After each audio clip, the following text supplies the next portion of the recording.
Hello, fellow GMs, and welcome to 7 Dooms for Sandpoint. If you're ready to unravel the secrets, schemes, and threats lurking beneath this coastal town's quiet surface, you're in the right place.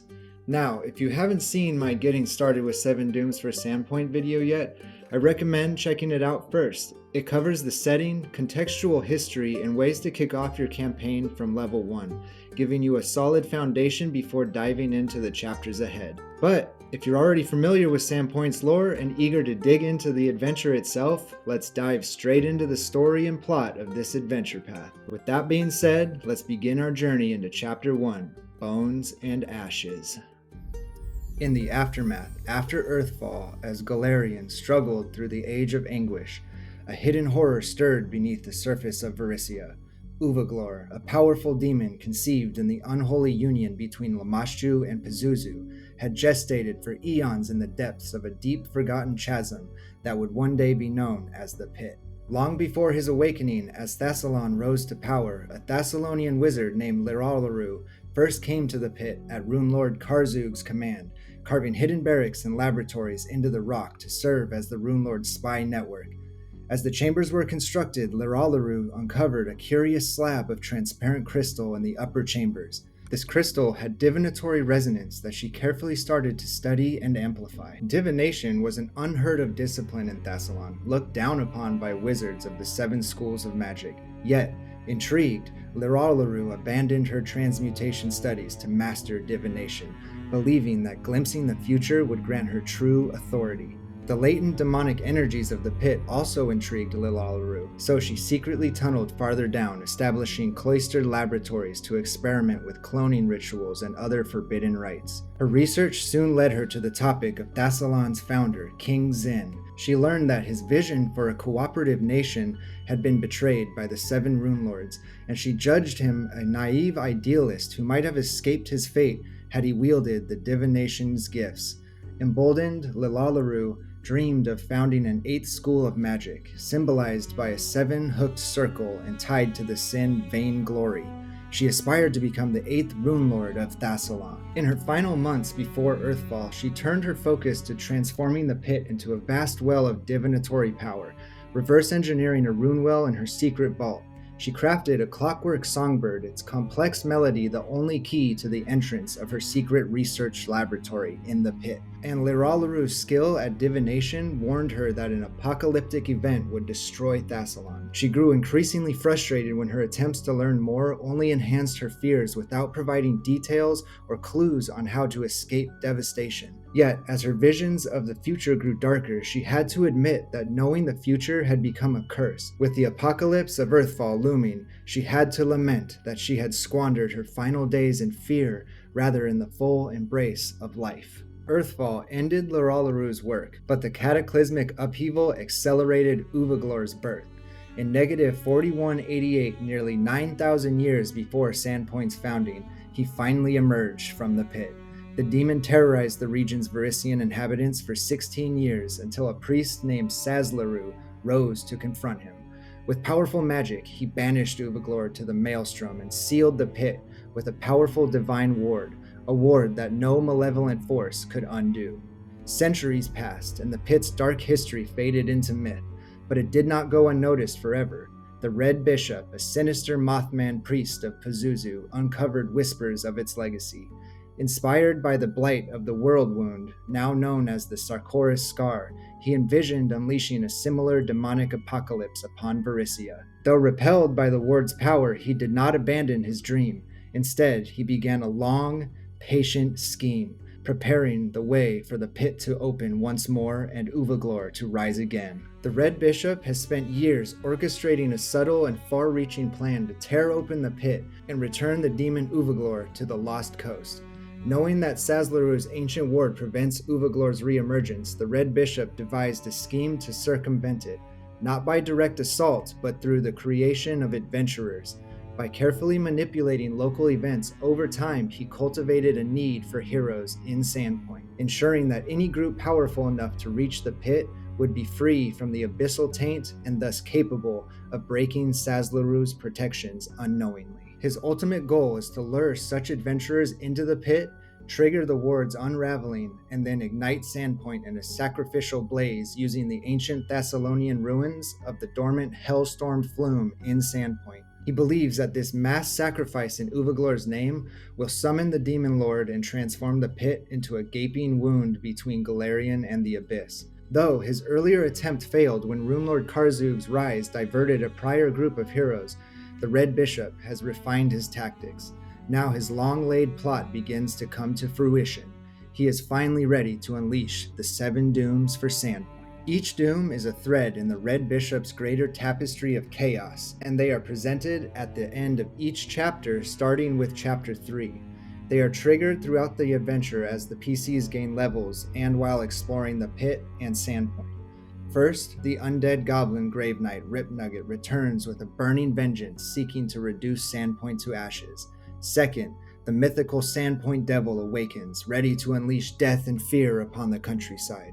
Third, the deranged alchemist Oliver Potiker prepares to contaminate the town's water supply with midnight milk, a corrupting supernatural poison. Fourth, a fanatical cult devoted to the Sandpoint Devil plans to unleash a monstrous transformation upon their leader after a string of abductions and sacrifices. Fifth, the ghost of infamous serial killer Jervis Stute possesses a new host, reigniting a legacy of bloodshed. Sixth is Canker, a ghast priest of Cabriri, schemes to convert Sandpoint citizens into a horde of the undead through a dark pact. And finally, the 7th doom, the culmination of all, sees the Red Bishop manipulating the very heroes who rise to defend Sandpoint. Through them, he seeks to dismantle an ancient protective ward and unleash Uvaglor, tearing open the pit and birthing a second world wound across Varisia. Most of 7 Dooms for Sandpoint takes place in a sprawling dungeon in the pit about a mile outside of the town on top of a plateau known as Devil's Platter. This adventure is a mega dungeon, but it is set up in a way that there are plenty of level-based events to get into in Sandpoint as well. The PCs will be able to spend a lot of their time in Sandpoint. The encounters with locals and locations key to this adventure's plot are presented in the AP as needed, and a relatively small gazetteer of the doomed town of Sandpoint appears near the end of the book. But that section only provides a brief description of the locations and people of the town. If you want to breathe more life into Sandpoint, the Pathfinder campaign setting Sandpoint Light of the Lost Coast is your best resource to do so. Regardless of how you begin this AP, your PCs should be known in Sandpoint as adventurers. Their heroic or outstanding reputations result in the PCs being contacted by High Priest Father Zantus. He invites them to meet him at the Sandpoint Cathedral, where he has a delicate matter to discuss. At a peaceful lunch in the Sandpoint Cathedral's sunlit veranda, Father Father Zantus warmly welcomes the PCs to share a meal before revealing the deeper reason for his summons. As they overlook the cathedral's ancient stone circle, he invites the heroes to speak of their past deeds, setting a reflective and personal tone. After the meal, Absalar shifts the conversation to a darker chapter of Sandpoint's history, one steeped in tragedy and regret. He recounts the story of Nualia, a foundling aasimar raised within the town's walls, once believed to be a blessing, but later reviled and ostracized. Her fall into villainy shaped by cruelty and neglect, especially at the hands of the town's people and his predecessor, haunts Absalar still. Though he arrived too late to guide her away from darkness, he ensured she received a proper burial after her defeat. Now, years later, he seeks to do more than offer a grave. He wants to make peace with her spirit. With heavy heart and humble words, Absalar asks the PCs for their help to reach out to Nualia's soul and offer her the forgiveness and compassion she was denied in life.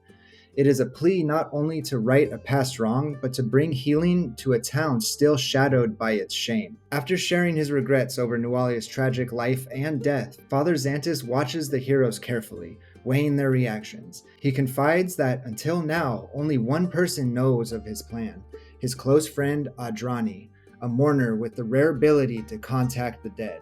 Together, they hope to reach Nualia's spirit and offer her the compassion and forgiveness she was so long denied. Time may have passed for the living, Absalar explains, but for the dead, torment lingers unhealed. Adrani has agreed to return to Sandpoint and perform the delicate ritual, but it requires a tangible link to Nualia's soul. With no surviving possessions, only her remains could serve. Yet when Absalar and Naffer Vosk attempted to retrieve her body, they uncovered something chilling. Nualia's grave had been desecrated, the coffin tunneled into from below and left empty. The collapse of the grave revealed a yawning tunnel beneath the Sandpoint Boneyard, its dark, unknown depths the only clue to where Nualia's body might have gone. Now, Absalar turns to the PCs not only for empathy, but for action. If they are willing, he asks them to descend into the tunnels beneath the graveyard and recover what was taken. Only then can the ritual proceed, and only then might Sandpoint and Nualia herself find peace. As the conversation deepens, Father Zantus shares a grim suspicion. Ghouls may be responsible for the desecration of Nualia's grave. While Sandpoint hasn't seen ghoul activity in years, the creatures are cunning and they know how to hide. Absalar admits he may have grown complacent, but the state of Nualia's grave, tunneled into but not yet concealed, suggests the theft happened recently. There may still be time to recover her remains. With this unsettling revelation, Absalar asks the PCs for help. He needs them to descend into the exposed tunnel and investigate the caverns beneath the Boneyard. If ghouls are indeed lurking there, he urges the PCs to eliminate them before they become a threat to the town. More importantly, he hopes they can retrieve Nualia's remains, either to serve as a focus for Adrani's spirit-calling ritual, or failing that, to return her body to rest in dignity. Once the PCs are ready, Absalar personally leads them to the graveyard behind the cathedral. Nualia's grave lies at its western edge, set apart from others out of lingering superstition and fear. A tarp now covers the open grave, rigged by Naffer to prevent accidents, but beneath it yawns a dark, uncertain descent into the earth. Beneath Sandpoint's quiet graveyard, a dark scheme festers. The ghouls that stole Nualia's remains are no ordinary undead. They are goblins, twisted into ravenous horrors and bound to a greater purpose. Their master is none other than Rip Nugget, the infamous goblin chieftain who once allied with Nualia in the original raid on Sandpoint. Thought long dead, Rip Nugget has returned as a grave knight, his unholy resurrection fueled by abyssal energies left behind in the ruins of Thistletop. After years of brooding and rebuilding, Rip Nugget formed a new tribe of goblins, or gooblins as my players called them, preparing for a renewed assault on Sandpoint. But a daring attack by the rival Seven-Tooth Goblin tribe disrupted his plans, destroying him and most of his undead army. Though defeated, Rip Nugget returned once more, reborn through his cursed Grave Knight armor, and exacted fiery vengeance on the Seven-Tooth tribe. As he began his plans anew, Rip Nugget was approached by an unsettling messenger, a telepathic red seagull. This seagull was the Red Bishop, setting in motion a final element to his master plan. This bizarre seagull promised him a devastating weapon, hidden in ancient Thessalonian ruins beneath Sandpoint. This weapon was a way to activate the Hellstorm Flume, also known as the Old Light in Sandpoint. Rip Nugget set off to uncover the secrets to its activation in the pit, while he ordered his ghoul minions to tunnel into the catacombs below the cathedral. Rip Nugget's goblins made early progress tunneling beneath Sandpoint, forging a pact with a hidden clan of local ghouls led by the calculating Wolgar Rabs. Wolgar allowed the goblins to expand into his territory on one condition: they must not expose his presence or link their new tunnels to his. While the goblins dug greedily toward the cathedral's depths, Wolgar watched with a mix of curiosity and caution. His instincts proved correct. The goblins broke into the long-sealed Hellstorm Catacombs and were swiftly decimated by the horrors within. Their leader, Glorkus, a cleric of the ghoul god Cabriri, panicked at the loss, knowing he'd failed Rip Nugget and fearing the consequences. In desperation, Glorkus seized upon Wolgar's whispered suggestion: steal Nualia's remains from her grave above and use them as a twisted peace offering. He hoped restoring her or presenting her as a trophy might redeem him in Rip Nugget's eyes, but his dark resurrection attempts have failed, and tension in the Warren grows as his remaining ghouls grow restless with hunger and frustration. When the PCs arrive, they find a fractured tribe, diminished, desperate, and ready to lash out. For Glorkus, the heroes may be the final hope to salvage his standing, or fresh corpses to add to the tribe's dwindling ranks. The PCs can descend into the Ghoul Warrens through Nualia's desecrated grave, sliding down a steep, foul-smelling earthen shaft into the darkness below. Climbing down safely requires care and strength. Without aid, a misstep can result in a painful fall. The tunnels beyond are narrow and oppressive, clearly dug by goblin claws. cramped spaces with low 4-foot ceilings that force human-sized explorers to crouch and struggle through dim, claustrophobic passages. Only in larger chambers does the ceiling rise to 6 feet, offering a brief respite from the crawl. The air is thick, the shadows unbroken, no light lingers here. As the PCs make their way into the Warren, they come into the dining hall. This chamber is a crude, claustrophobic den carved with clawed hands, its low ceiling supported by scavenged timbers and driftwood. Bone-littered stone slabs serve as makeshift tables, and the air reeks of damp earth and rot. 6 goblins lurk here, whispering hungrily among themselves as they grow impatient with Glorkus's leadership and dream of hunting the townsfolk above. When the PCs arrive, the goblins leap at the chance of fresh prey, unless addressed in goblin or necrol, which may buy a tense moment of diplomacy. If conversation follows, Glorkus emerges from his shrine, feigning surprise while subtly positioning his ghouls to surround the intruders. With a shriek of "Take them alive for Chief Rip Nugget!" he launches the ambush, hoping to infect the heroes and turn them into new recruits for his starving undead tribe. The goblins and Glorkus fight to the death. In the southeast corner of this chamber is a well-hidden door that leads down further to the larger Ghoul Warrens underneath Sandpoint's Boneyard. No map for this area is presented in the AP, so if needed, you'll need to draw your own or use a different pre-made map. I used the Twisted Caverns map made by Paizo. Beneath the Sandpoint Boneyard lies a hidden warren inhabited by a small, secretive band of ghouls led by the intelligent and cautious Wolgar Rabs. These undead have long avoided drawing attention by refraining from disturbing graves above, quietly building up supplies and planning a bold raid on the paupers' graves to the east. While their ambition lingers, comfort and caution have rooted them in the earth beneath Sandpoint. The recent incursion by the goblins has risked exposing their presence, and Wolgar, eager to preserve the safety of his lair, seeks to parley if he learns the PCs are near. Though the party could choose to fight, doing so would pit them against an overwhelming force of 13 ghouls, including Wolgar. Slaying Wolgar may drive the rest into panic and into flight, but diplomacy offers a far less dangerous solution. If approached with civility, Wolgar proves surprisingly courteous and self-aware, even keeping his distance to avoid offending with his odor. He assures the PCs that his ghouls have no hostile intent toward the living, emphasizing their efforts to stabilize the tunnels and vowing to keep future goblin incursions at bay. To show his sincerity, he offers gifts: a sturdy shield, a wand of ray of enfeeblement, and goggles of night, on the condition that the party signs a grim-looking contract made of skin, granting him permission to remain. Should the PCs reject this deal and insist the ghouls leave, they must convince Wolgar through negotiation or intimidation, in which case he withdraws peacefully but takes his offerings with him. Either path can end the threat, but the choice between uneasy alliance and forcible eviction lies in the PC's hands. Back in the Goblin Warren, the PCs can come across a bloody chamber that serves as Glorkus's makeshift shrine to Cabriri. While he has spent days obsessively praying over Nualia's disarticulated skeleton, wrapped in a filthy shroud atop a stone altar marked with demonic runes. This altar room is where Glorkus desperately seeks divine guidance to animate Nualia as a gift for Ripnugget. The bloody altar and black taloned bones hint at a dark and desperate ritual doomed to fail. This is where the PCs recover Nualia's remains, and they can deliver them back to Father Zantus in the cathedral above, but it will still be a few days before his friend Adrani arrives to cast the Call Spirit ritual.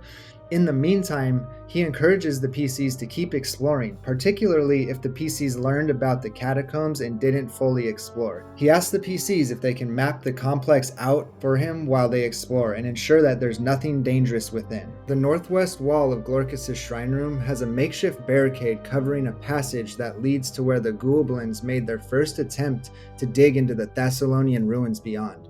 But when they broke through into the catacombs, they infuriated that room's occupant, a demon named Azareza, who swiftly lobbed a fireball through the hole the goblins had created, killing 3 of the 4 goblins. The other goblins, acting on Glorkus's panicked orders, scrambled to wall off the entrance to this room, not realizing that one of their numbers had barely survived the fireball. The barricade can be torn down with 3 rounds of work, or all at once with successful athletics checks. But once the PCs begin to try to take down the barricade, a frightened goblin named Zodok on the other side begs them in a frenzied whisper to stop. If the PCs stop their efforts and speak through the barricade, they can have a whispered conversation with Zoduk. Cowed by all the violence, he makes clear that he is no longer loyal to Ripnugget. He reveals the Goblins' purpose to retrieve Nualia's remains and assist Ripnugget, who is dead, but not dead like me, undead in a darker, more terrifying way.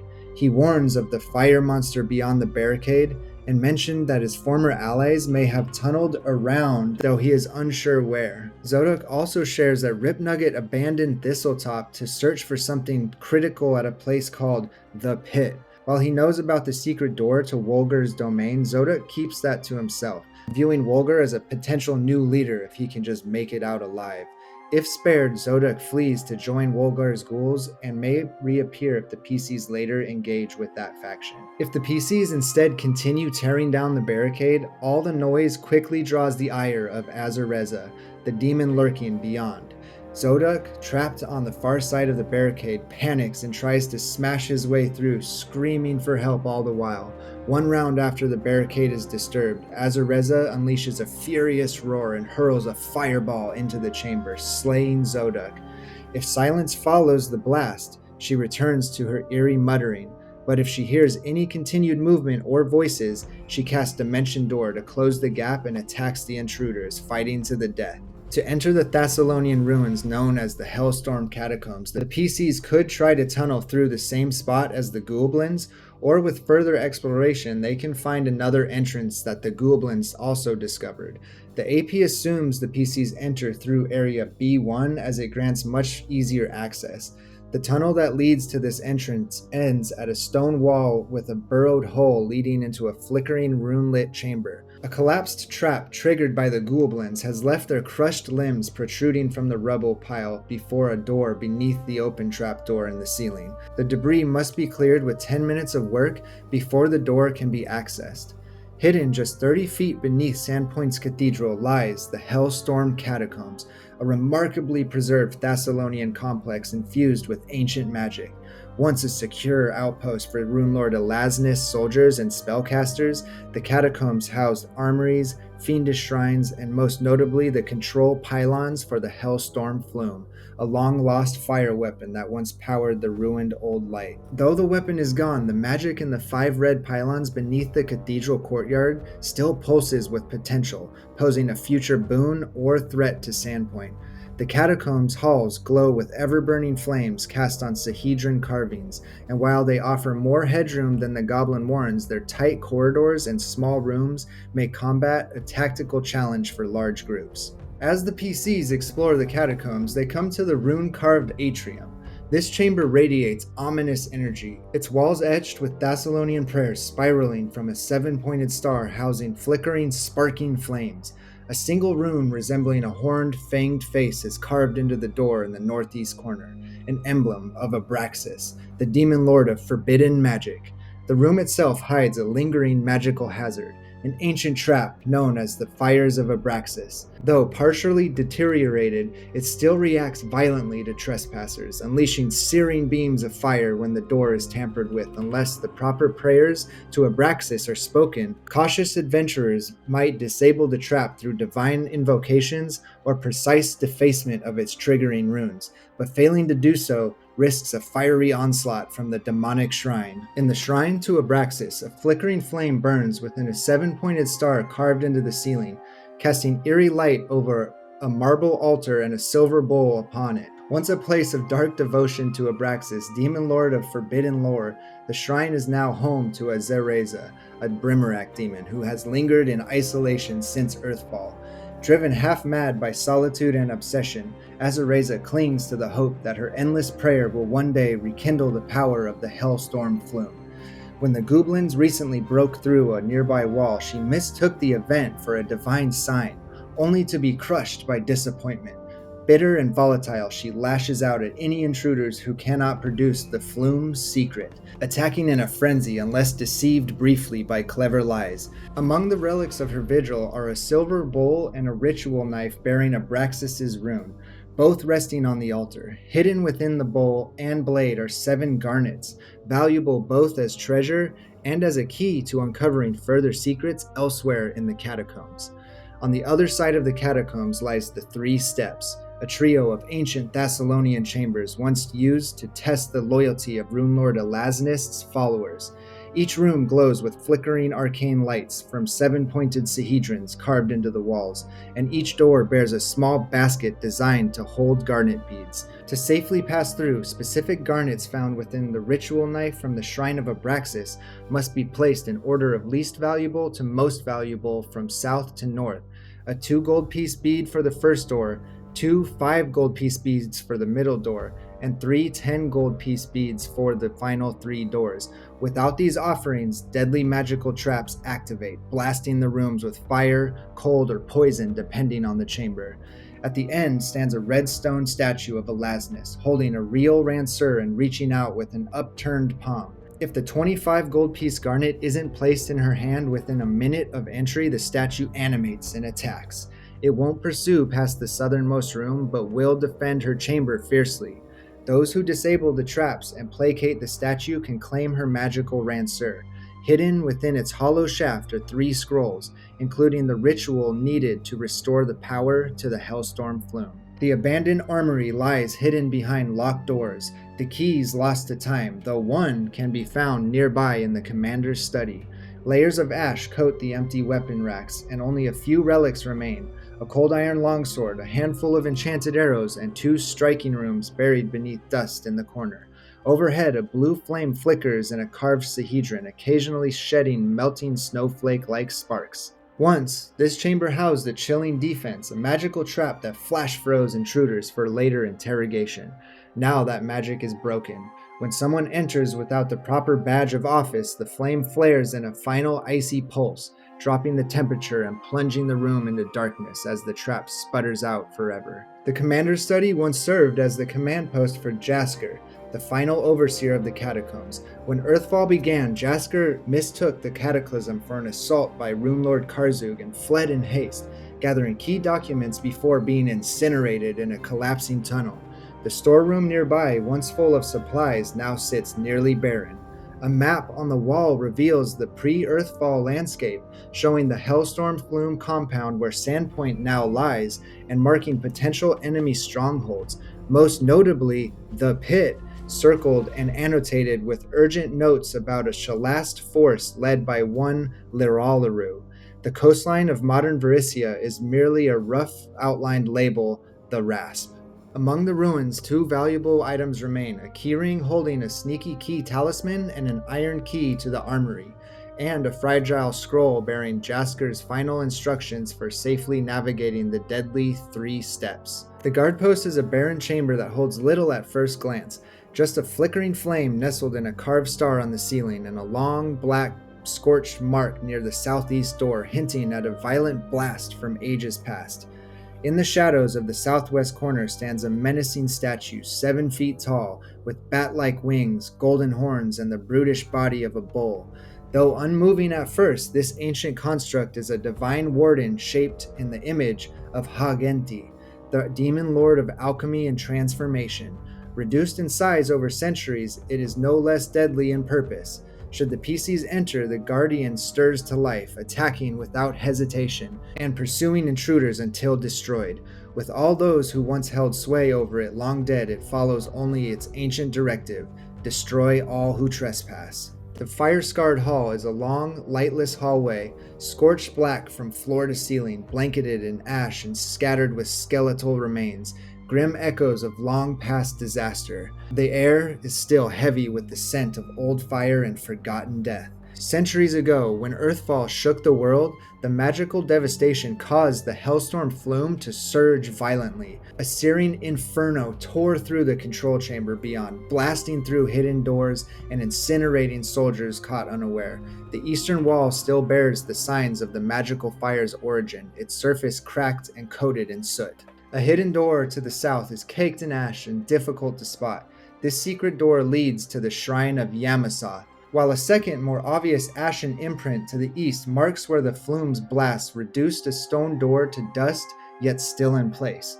Disturbing it causes the fragile barrier to crumble away with ease, revealing the way into the Hellstorm focus.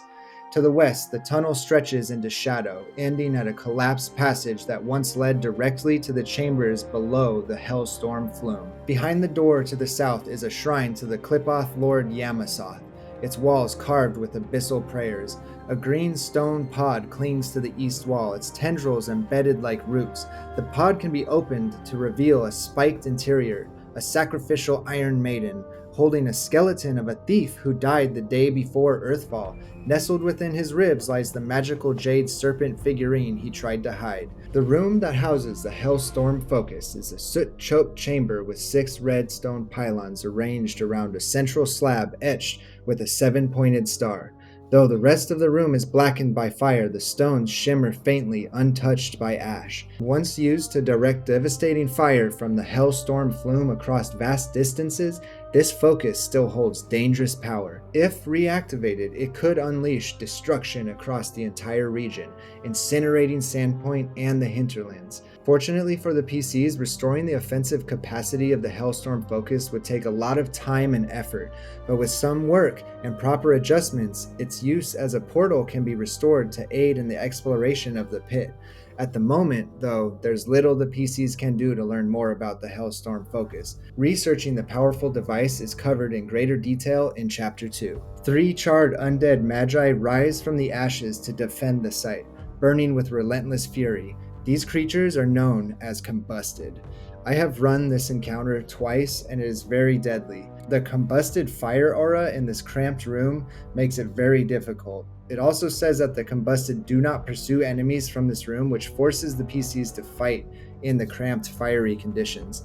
I've seen multiple PCs go down during this fight. 2 PCs died the first time I ran this encounter. You may want to allow the combusted to pursue the PCs out of this room to give them a more tactical option during this fight. After the PCs return Nualia's remains to Father Zantus and finish exploring the Hellstorm Catacombs, preparations begin for a solemn and powerful ritual, an attempt to call Nualia's spirit and offer forgiveness. The timing is left to the GM's discretion, but it's ideal for this to take place after the party has explored the Hellstorm Catacombs. Soon after, Absalar's old friend Adrani, a gentle elven cleric of Ashava, arrives in Sandpoint, a survivor of battles against Runelord Alasnist in the Return of the Runelord's AP. She now walks with quiet strength, offering healing to the party and fully supporting the ritual. She believes Nualia, abandoned and broken in life, is exactly the kind of lost soul her faith seeks out to comfort. The ritual will be performed under moonlight in the cathedral courtyard, with Absalar and Adrani calling to Nualia's spirit. The PCs must stand ready, not only to protect the ritual from the wayward spirits that might attempt to claw their way into the world, but also to speak to Nualia herself if she answers the call. The night of the ritual is eerie. As Adrani and Father Zantus begin, their hour-long chants fill the air. Faint, ghostly figures begin to dance in silver moonlight, the courtyard growing steadily colder as the veil between worlds begins to thin. Before the night of the ritual to contact Nualia's spirit, word of Absalar's intentions spreads through Sandpoint, despite his attempts to keep it quiet.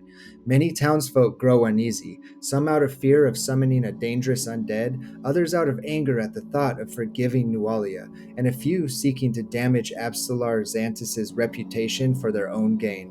When the cathedral is closed to the public at sundown, tension boils over. About 10 minutes into the ritual, a worried acolyte alerts the PCs to a small mob gathering at the doors of the cathedral, led by Charn Scarnetti. The crowd demands the ritual be stopped.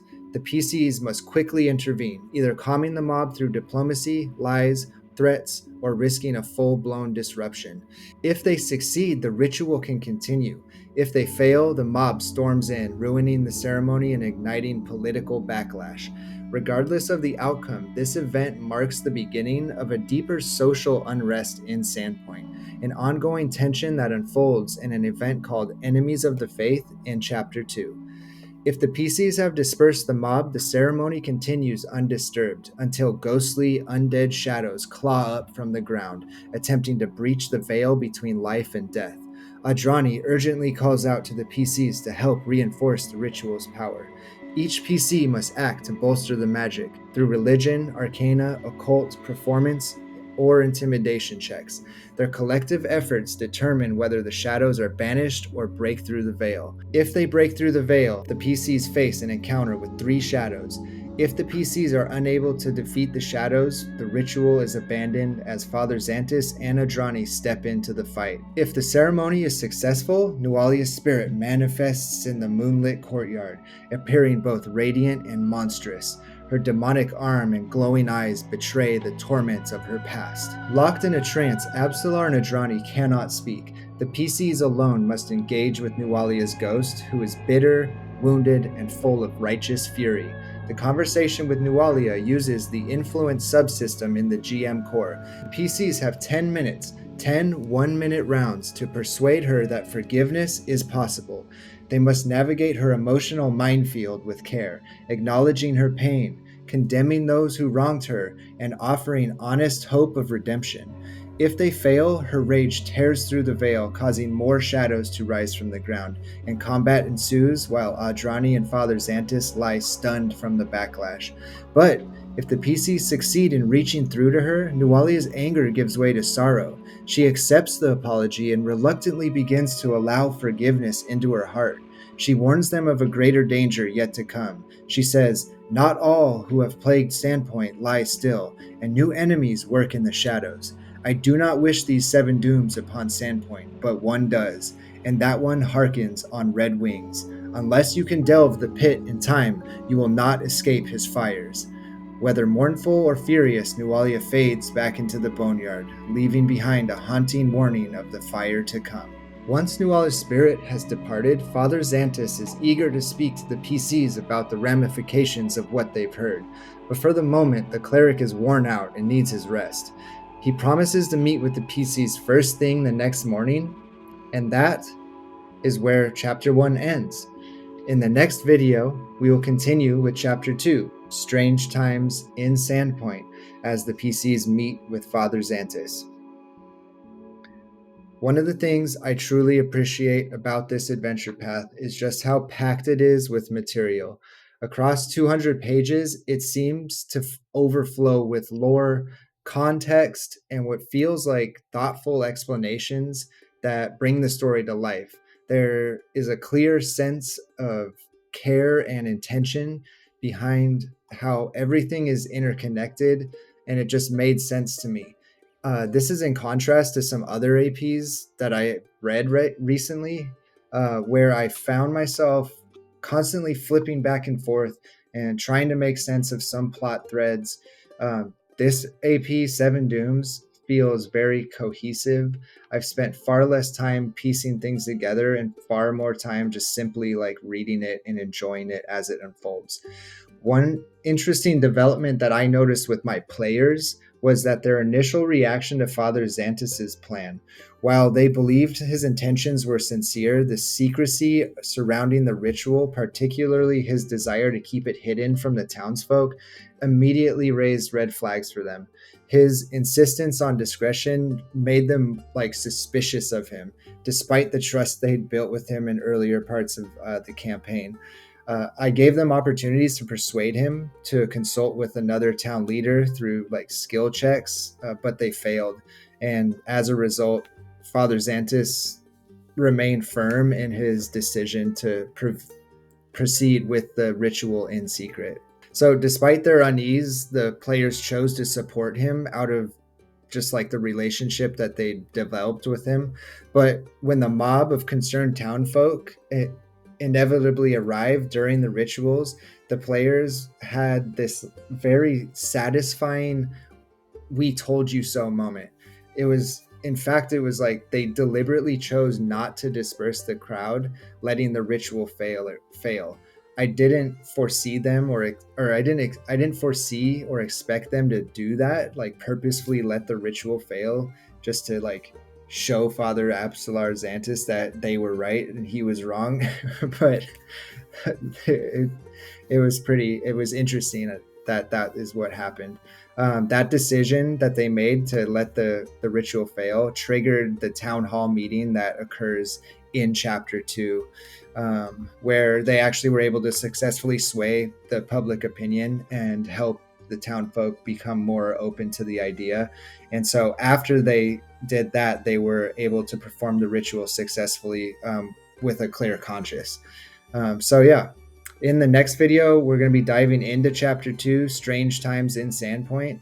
If you have any questions about Chapter 1 or the AP at all, shoot them in the comments. Thank you all for watching, and as always, happy GMing.